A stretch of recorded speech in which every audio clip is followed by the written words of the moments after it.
Hey everybody, this is Ken from Nippon Bro. How's it going? Today we are doing the continuation series of Editing Photos 101 for beginners, and today we are going over highlights and shadows. So, right after this, we are gonna get into Lightroom and I'm gonna show you exactly what highlights and shadows do.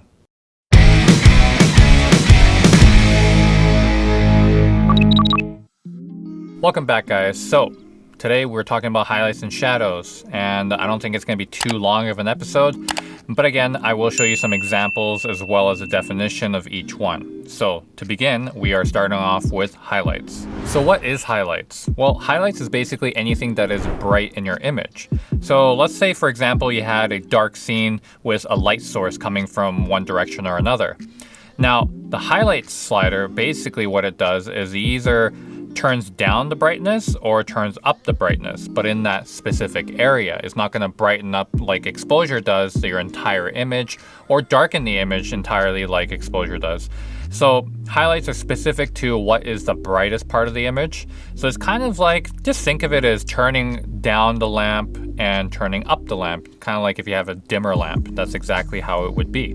But you'll get a better idea after I actually show you what it does in Lightroom, for example. So let's get right into it. All right, so I have this image here and it's a little bit underexposed in a sense, but it is exposed enough to the point where you can see all the details. Now, for this one, what I want to do is I actually want to put a reference photo. So let me go into the reference and active like I usually do in all my tutorials. So what I'm going to do is I'm going to be putting a reference photo on the left here, and the active is what I'm going to be working on. Now today is highlights, so we're going to be focusing on this slider here and also shadows. Now highlights here, if you have gone and seen my other video, my first episode, I have kind of laid out what all these sliders do in terms of what happens when it goes on the left and the right, with the exception of shadows and blacks. And what I mean by shadows and blacks is I explained that basically with everything else, when you go to the right, it adds stuff, okay? Kind of additional, adding, however you want to say it. It basically adds whatever that slider is. But for shadows, it's a little bit different. If you go to the right, you're going to see in a sec here that it kind of takes away all the shadows. It gets a bit brighter. And then when you go to the other side, it gets darker. So that's the difference between shadows and blacks sliders. And then those are actually the only two that is kind of outcasted aside from the other one. Again, let's just go back here. And we're just going to adjust the highlights here. So right now what I'm going to do is I am going to actually adjust this highlights to the right. And what I want you to do is first just kind of look out for all the bright spots. So what are the bright spots in this image? Well, I'm going to zoom in. This lamp right here, obviously a light source. You got the shoe right here that is brightened up by another light source. And you obviously got these Christmas lights kind of coming up above here, and maybe the light source coming in from the building. So those are the parts, and of course all these other parts, but these are the main focus, the actual brightest part of your image. So let's see what happens if I just brighten that up with highlights. So now we're just going to go all the way, and you can see that lamp getting just that much brighter. Let's do before and after. Boom, boom. You can see the reference on the left there as well. You can see significantly the detail within the lamp itself. You can kind of see this lamp shade here, and on this image, well, you can't really see that anymore. So exactly what it does. Now let's take a look at other parts of the image. For example, the shoes. We are looking at the shoes here. You can see significantly we lost detail in the details of the shoelaces. It's kind of there still, but it's a little bit gone. And you can also see that in here, you can tell that there has been a little bit of brightening. Just a touch, not really that much. And again, we can go to the light source inside here. Let's just, I don't know why it keeps jumping out like that, but again, you can see the difference slightly. And then you can go up to the Christmas lights here. Again, slightly, not much.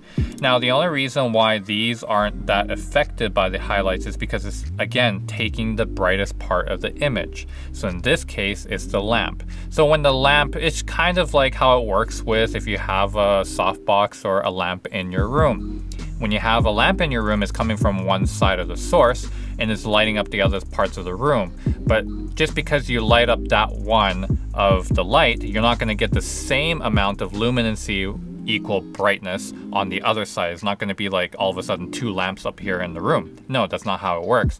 The light source travels, and as it travels a long period of distance, it gets dimmer and dimmer and dimmer. It can't light up the other side of the room. That's why we need lots of light in a room, to be able to kind of equally light a room up. So for photography or video, anything like that. So now when we go over to photography and editing, that's the exact same thing. It's kind of like, it's doing it smart, I would say.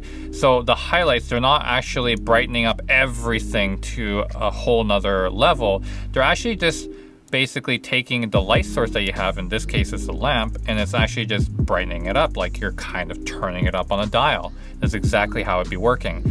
Now let's go onto the other side of the spectrum, onto the actual negative side of highlights. Now what's going to happen is you're actually going to see this light go dimmer, okay?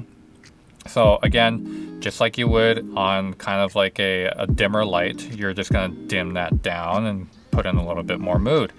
All right, so let's turn this light off a little bit. All right, so now you kind of got the light off. You also have this kind of hazy, kind of black film on it. So kind of think of it as you putting a black kind of window tint on. That's exactly what it would be like right now. That's what it looks like. Or you put sunglasses on your lens. You kind of get this kind of tinty look overall, but you also notice that the light source is dimmed down. So let's check out this light source. Now you can almost tell there's a bulb in there. All right, so again, nice thing about shooting raw, you can capture details that's there and try to bring it back. If this was in JPEG, you probably would not have gotten this back, but again, that's why you shoot raw. If you choose to shoot JPEG, that's totally up to you. But let's see another part of the photo here. Let's go back to the shoes. All right. You can see a lot more detail in the shoes here, but of course this is now being borderline underexposed to a point where you can't really make out the difference, and there's no contrast between the person and, let's say, the gray here, the silver gray here on the door railings. So that's why you want a little bit of contrast. You want to be able to light this subject up and to be able to blur that or darken that background to separate it. Again, this is just an example of one photo. I have another photo here that we can test this highlight on. Let me just try to find that real quick. All right, so again, this is another type of photo here, and we have a pretty much evenly exposed photo, and we are just going to play around with the highlight slider. So let's see what happens here comparative to the original here. I'm just going to add the highlights. So you can see after I add the highlights, you can see a little bit more detail coming out into these berries here, and this one's a little bit darker. So again, this is what exactly happens. Just the highlights, which is the brightest part here in the background, is getting lit. And the software is kind of doing a thing where if you light something up, it's going to make the rest of the photo brighter. And that should happen. You know, that's not something that's artificial. If you only did this and then lit up the background, but the foreground didn't really change, and it kind of gives a little bit of a fake look. So softwares do a very good job of that, of noticing that, you know, if you brighten up something, it needs to kind of brighten up the rest of the photo. Otherwise, it's going to look a little bit artificial. All right, so let's go back to the shadows. Now we're going to go down here. And of course, now you bring up a little bit more detail on the sky here. Of course, it's blurred out because of bokeh, but you can see that it did bring out a little bit more detail here. But it kind of brought the rest of the mood down a little bit. It took away that lamp.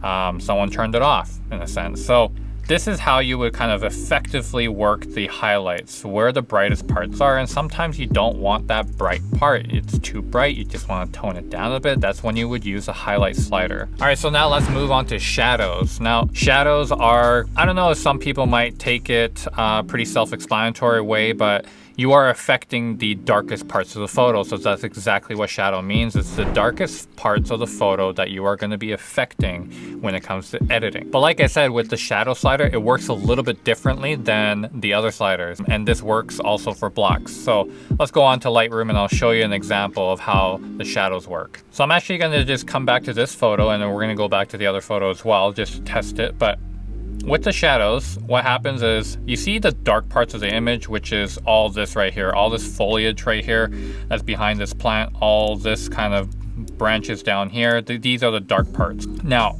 let's do a comparison of what happens if I go to the right. This actually means that you're taking away some of the shadow, okay? So it's a little bit different than the other sliders, but let's just see what happens here. We're just gonna, boom, go like that. Now, you see a lot more detail. Look at the detail that you see over here in terms of color. Okay, you can see all that color. Here, it just looked a little bit jumbled up. It's all dark brown, green. You don't even know what the heck's going on there.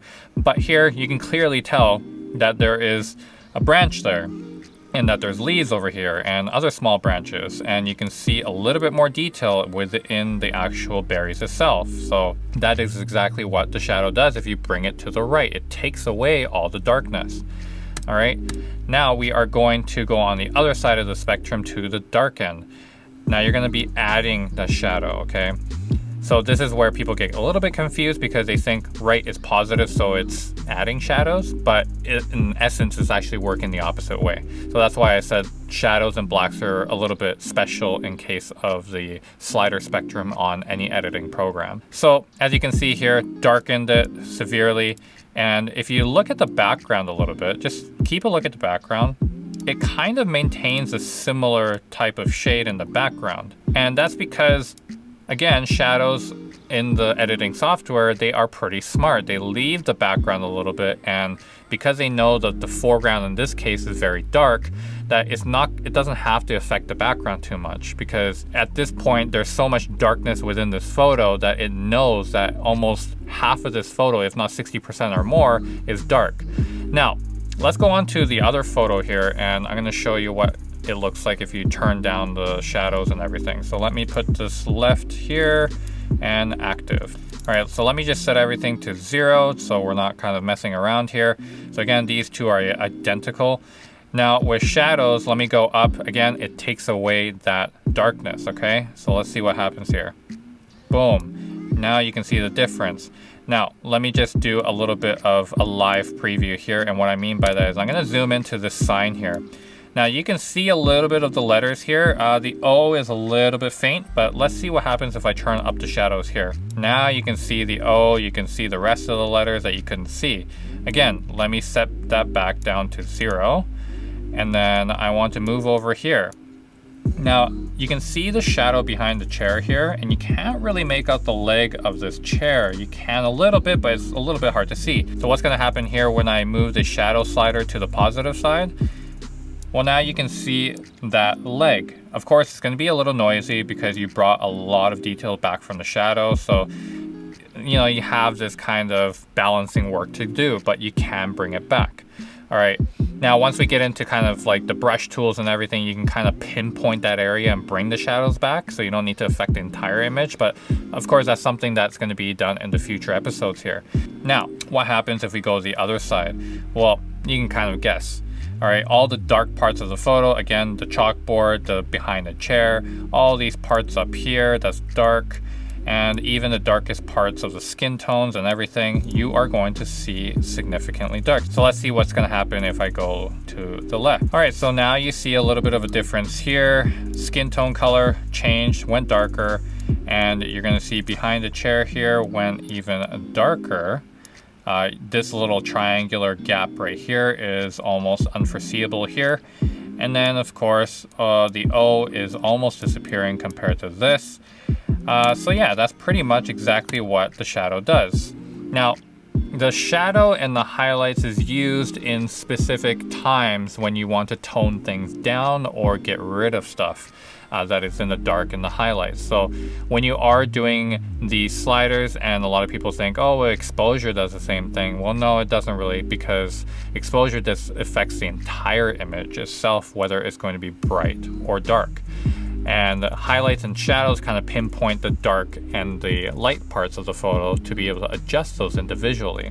Now again, like I said, you can use the brush tools or gradient to be able to pinpoint exactly where you want those shadows and highlights and stuff to be taken away or added, but that is kind of the tools that Highlights and Shadows has for you. But that's it for you guys this week for tutorial number 3, and hopefully you guys like this one. And if you haven't subscribed already, please do subscribe and turn on those notifications for future videos, as well as smash the like button if you did like this video. But also, if you haven't seen the rest of my videos, which is 2 episodes, so if you kind of go on now, you can catch up to episode 3 of this one and kind of follow along. Maybe take some photos of your raw stack that you have in your files and just put it in Lightroom or any other software that you have and just follow along with my editing tutorials. Alright guys, that pretty much wraps up what I have to say, and hopefully you will see another video coming up. I'm gonna actually try to do these tutorials once a week, and then another video which could be product reviews, vlogging, or